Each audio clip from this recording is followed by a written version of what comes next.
Spectrum TV, broadening your horizon.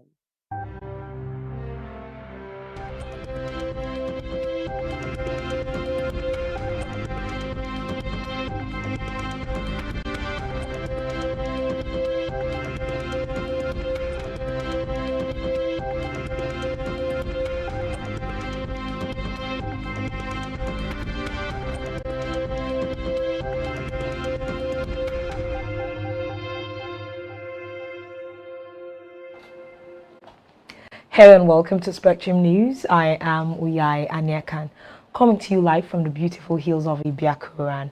Let's take a look at the headlines.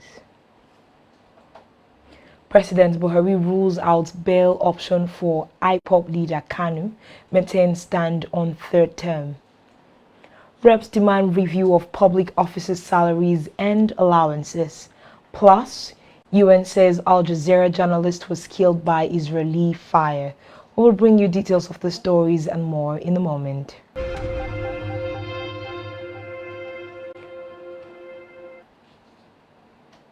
First on the news today is a report that President Muhammadu Buhari has reiterated that he has no plan to extend his tenure. He said this during a meeting with British Prime Minister Boris Johnson on the sideline of the ongoing 26th Commonwealth Heads of Government meeting in Kigali, Rwanda. Presidential spokesman Femi Adesina made this known in a dispatch from Kigali, reiterated his commitment to leave office for the next administration in May of 2023. Meanwhile, President Muhammadu Buhari has ruled out bail for the detained leader of the proscribed indigenous people of Biafra, Nnamdi Kanu. According to President Buhari, the detained separatist has every opportunity under the law to justify all the uncomplimentary things he had been saying against Nigeria in Britain. Away from that, the federal government has disbursed the entire $322.5 million Abacha loot of 2017 to 1.9 million poor and vulnerable Nigerians, adding that before making the disbursement, the money accrued an interest of $11 million where it was deposited. David Ugolo, Executive Director of ANICH, an independent monitor providing independent report on the use of the funds, made this disclosure in Abuja, adding that no politically motivated data was used in selecting the beneficiaries, and the National Social Register was used to determine those who will benefit.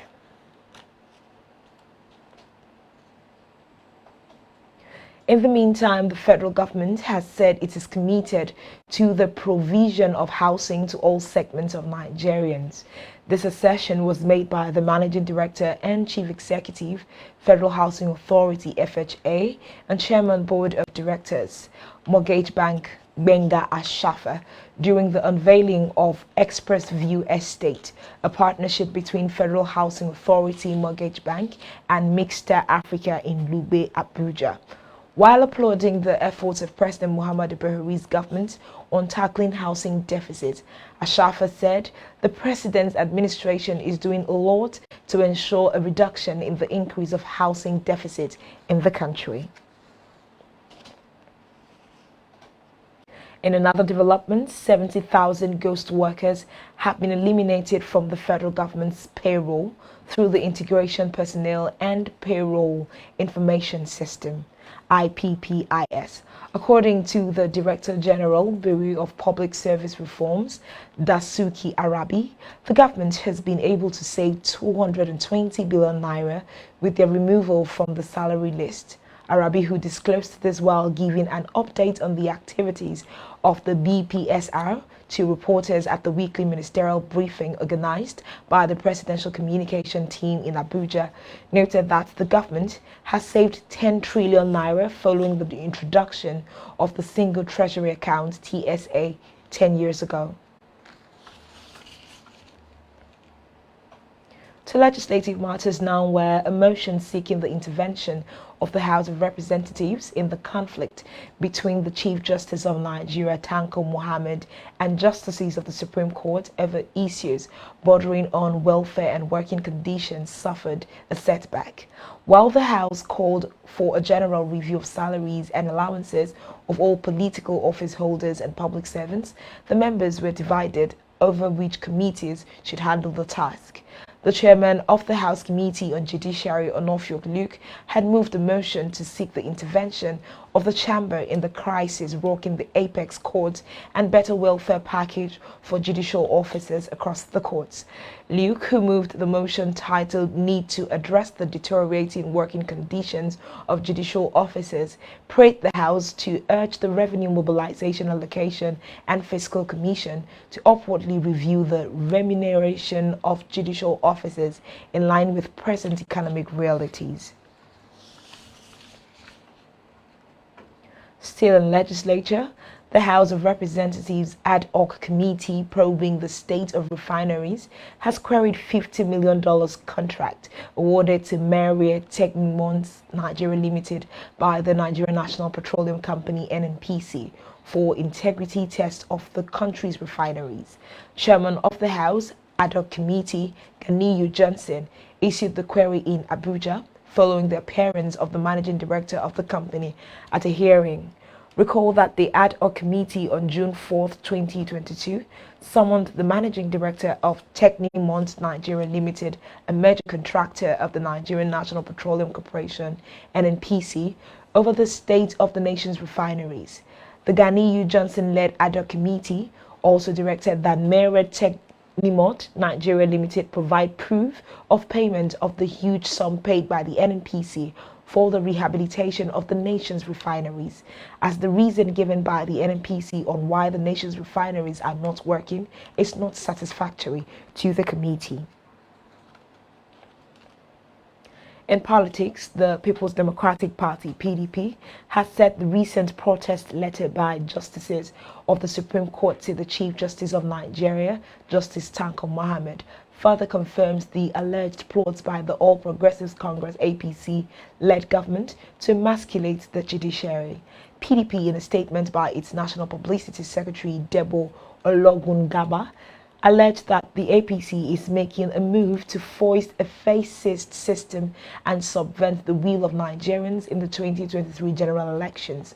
According to the party, the failure of the CGN to address the weighty issues contained in the said protest letter reveals that the ruling party APC wants to ensure that the judiciary is stifled and handicapped to deliver on its constitutional duty as an independent arm of government. According to the party, the CJN's action shows impunity and utter disregard for the justices and the institution of the judiciary, adding that the PDP described it as an outrageous instead of personally addressing the issues raised. The CJN rather allowed his media aide to respond to the revered justices of the Supreme Court via a press statement. From the judiciary, the Court of Appeal, Ibadan Division, has reserved judgment in the appeal filed by the federal government against the 20.5 billion naira damages awarded in favor of Sunday Adeyemo, popularly known as Igboho, against the Department of State Services. Igboho's counsel, Yomi Aliyu, SAN, told journalists after court session that the case had been adjourned for judgment, and the court will communicate the exact dates for the judgment to the parties in the suit. Recall that an Oyo State High Court presided over by Justice Labiran Akintola had on September 17, 2021, awarded 20 billion naira damages against the DSS for invasion of Igboho's residence at the Soka area of Ibadan on July 1st, 2021. Igboho escaped death in the invasion by the secret police, who led to the killing of 2 persons and destruction of his property. Meanwhile, Supreme Court has dismissed a suit brought against the National Assembly challenging the legality of the controversial Section 84, subsection 12 of the Electoral Act of 2022. The Apex Court held that President Muhammadu Buhari, having assented to the electoral bill on February 25, 2022, has no power to turn around to challenge the legality of the Electoral Act. In a judgment prepared and delivered by Justice Emmanuel Akomaye Agim, the action of Buhari in instituting the case was declared as a gross abuse of court. The Apex Court said the precedent by the suit sought to approbate and reprobate at the same time, and that such must not be allowed. The court also held that Buhari had no power under any law to dictate to the National Assembly on lawmaking, and held in a unanimous verdict that Buhari, having participated in the making of the Electoral Act by his assent, lacks constitutional powers to come up to challenge the same.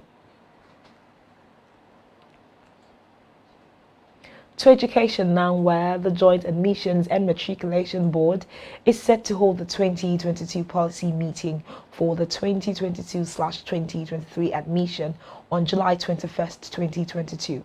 The board spokesperson Fabian Benjamin, who disclosed this, said the policy meeting will be chaired by the Minister of Education, Adamu, with all heads of tertiary institutions in attendance. Reports say the meeting will chart policy directions for the nation's tertiary institutions, set admission guidelines, and make a holistic review of application statistics, performance, as well as evaluate admission exercise. In another development, the International Air Transport Association has urged the federal government of Nigeria and the governments of other countries to work closely with the aviation industry to ensure that aviation and incumbent aviation safety systems can safely coexist with new 5G services. The organization broke against the backdrop of flight disruptions caused by the recent deployment of 5G services by telecommunication companies in the United States and plans by Nigeria and other countries to deploy 5G services in the coming months. While IATA recognizes the economic importance of making spectrum available to support next-generation commercial wireless telecommunications, it posited that maintaining current levels of safety of passengers, flight crews, and aircraft must continue to be one of government's highest priorities. The call came as the global airline industry met in Doha, Qatar, for its 78th IATA annual general meeting. According to IATA, robust testing in coordination with aviation subject matter experts is critically important in providing necessary information.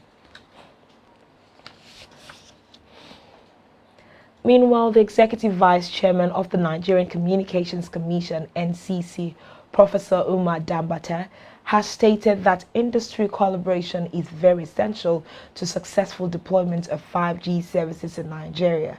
Dambata spoke in Lagos, urging industry stakeholders to stand with the Commission to explore the prospects and potentials of the new technology, which he said are enormous. Dambata, who spoke at the 90th edition of the Telecom Consumer Parliament (TCP), hosted by the Consumer Affairs Bureau of the Commission, said the policy framework for the deployment of 5G has come into place and will facilitate deployment of services by the recent winners of the 3.5 GHz spectrum auction, MTN Nigeria Communications Limited and Marfab Communications Limited. He said the Commission has set out the regulatory instruments needed for fast deployment of the new versatile technology for the benefit of the consumers and the stakeholders, adding that all stakeholders must ensure the 5G technology is deployed in Nigeria in a manner beneficial to all telecom consumers and to support the emergent digital economy policy of the federal government of Nigeria. Back here, Ekweremadu State Governor Dom Emmanuel has appealed to the Tertiary Education Trust Fund, TED-Fund, to increase its intervention funding and projects to tertiary institutions in the country. Governor Emmanuel made the appeal when the accreditation team of the National Board for Technical Education, NBTE, led by the Director of Polytechnic Programs, Ngede Ogo, visited him in Uyo. The governor maintained that fees paid by students in public tertiary institutions was not enough to maintain the institutions. Governor Emmanuel, who said the state government will from next month increase subventions to the state university, however called for more interventions to bridge the funding gap and enhance the standard of education in the country. According to the governor, his administration will continue to invest in the education sector as part of manpower development and skills acquisition efforts for the government. Earlier in his address, the Director of Polytechnic Programs of the NBTE, Ngbede Ogo, said his team was on an accreditation visit to the state-owned polytechnic and emphasized on the need for more investments in skills acquisition programs in tertiary institutions in the country.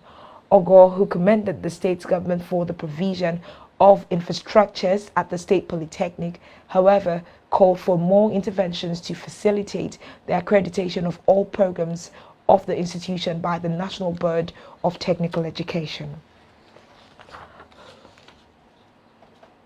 In another development, Akwa Ibom State PDP gubernatorial flag bearer Umoeno has tasked the Akwa Ibom people to cultivate the lifestyle of loving each other. Nothing that what the state lacks is lacking an unsupportive spirit and lack of love and support for its people. The governor, hopeful, who made the call while interacting with newsmen, was responding to a question which borders on what can be done to change the narrative in Akwa Ibom State.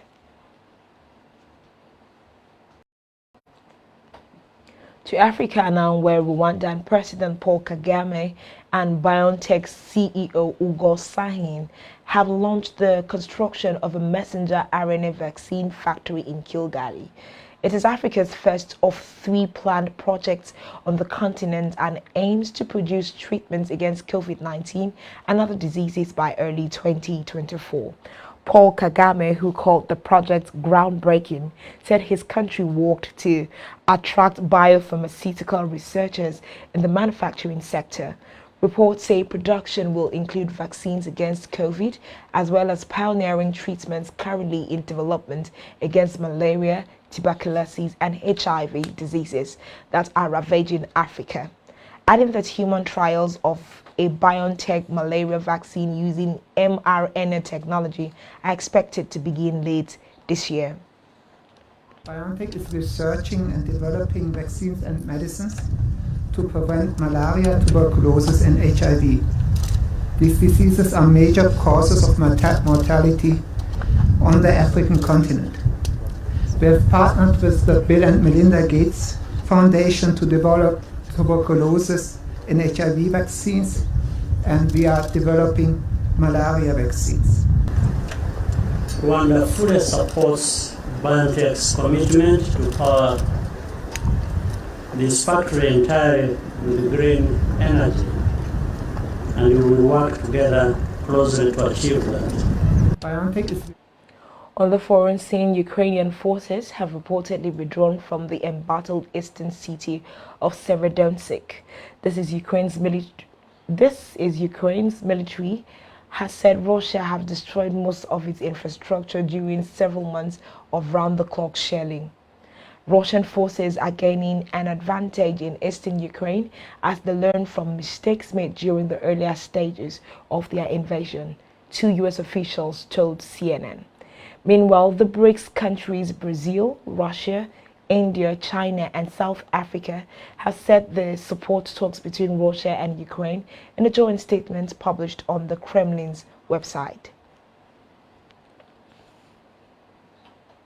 Still on the foreign scene, the United Nations said today that its findings showed that the shot that killed Al Jazeera TV journalist Shireen Abu Akleh on May 11th was fired by Israeli forces.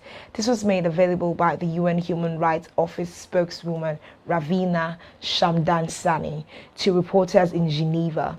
Recall that the Palestinian-American journalist who was wearing a vest marked press and a helmet was killed on May 11th while covering an Israeli army operation in Jenin camp in the northern West Bank.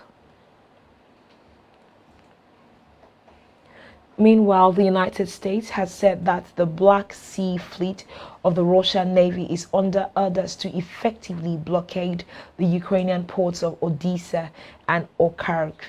According to U.S. declassified intelligence, there are indications that Russian forces are deploying mines in the Black Sea and have previously mined the Dnipro River. Meanwhile, Western officials have accused Moscow of weaponizing food supplies as leaders and experts warn of a looming food crisis, with millions of tons of Ukrainian grain unable to reach the global market due to the war. Still to come in the news. Messi beats Ronaldo to set new record as Man United lose club record. Do stay with us.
For staying tuned. On our business news, the Independent Petroleum Marketers Association of Nigeria, IPMAN, has accused the federal government of doing nothing to stop products depots operators, PDOS, from selling fuel to its members above the official template of 145 naira per litre. IPMAN therefore called on the Nigerian National Petroleum Corporation, NNPC Limited, to intervene, noting that the PDOS were profiteering from the scarcity of fuel in parts of the country. The association also listed high freight costs, especially outside the coastal areas, as one of the major challenges facing its members.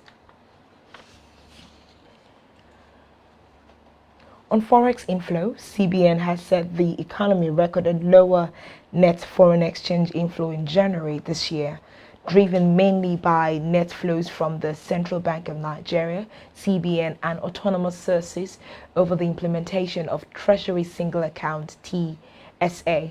According to the CBN, the aggregate foreign exchange inflow into the economy declined by 36.7% to $4.36 billion in January of 2022 from $6.89 billion in December of 2021, adding that the total foreign exchange outflow dropped to $3.41 billion from $3.59 billion in the preceding period. In health, the International Federation of Red Cross and Red Crescent Societies has received $350,000 from Coca-Cola Foundation to accelerate vaccination for Nigerians against COVID-19. The Coordinator Communications and Advocacy of the Society, Chima Nwankwo, disclosed this in a statement in Abuja. Reports say the grant awarded through the Stop the Spread Fund, administered by the foundation, will focus on increasing vaccine uptake and logistics support in key states where there has been established vaccine hesitancy in Nigeria. Meanwhile, a mobilization of campaign will be carried out to create public enlightenment messages about the benefits of taking the vaccine and also help interested persons find a vaccination site closest to them, as society volunteers have already commenced risk communication and community Ronaldo to set a new world record following his move to the Parisians last summer. Messi's high-profile summer transfer from Barcelona to PSG a year ago has shattered the record of player shirt sales, meaning that Ronaldo and Manchester United no longer hold that record. PSG sold over 1 million shirts for the first time last season, with Messi 30, accounting for over 60% of that figure, which is the record for any football player. According to reports by the Mirror UK today, it means Messi's shirt sales surpassed that of Ronaldo, who returned to Manchester United last summer from Juventus, and the Red Devils are no longer the club that sells the most replica shirts. Still in sports, two-time heavyweight champion Anthony Joshua will earn £100 million from a second rematch with Alcindor Ukes, a fee similar to the multi-million dance contract. The 32-year-old Joshua has also penned a mouth-watering £100 million deal with Dance to stream his eagerly awaited rematch fight in Jeddah after leaving Sky Sports. Recall that Joshua was stripped of his WBC, WBO, WBF and IBO titles last September as Usyk mauled him at the Tottenham Hotspur Stadium in a unanimous decision. On our entertainment news, Nollywood actress Tonto Dike has emerged as the deputy governorship candidate of the African Democratic Congress (ADC) in the forthcoming 2023 general election in Rivers State. Dike, who made this known in a post on her Instagram page, thanked the governorship candidate of the ADC, Tonte Ibraye, for picking her. She added that she will invest massively in social protection, create a social value system for young people, and increase women's inclusion in government, among others. And that's all we have for you at this time. Do ensure to follow us on social media and subscribe to our YouTube channel, all of which you can find on our website, spectrumtv.ng. You have been watching Spectrum News. I am Uyai Aniakin. Thanks for watching and do enjoy the rest of your day.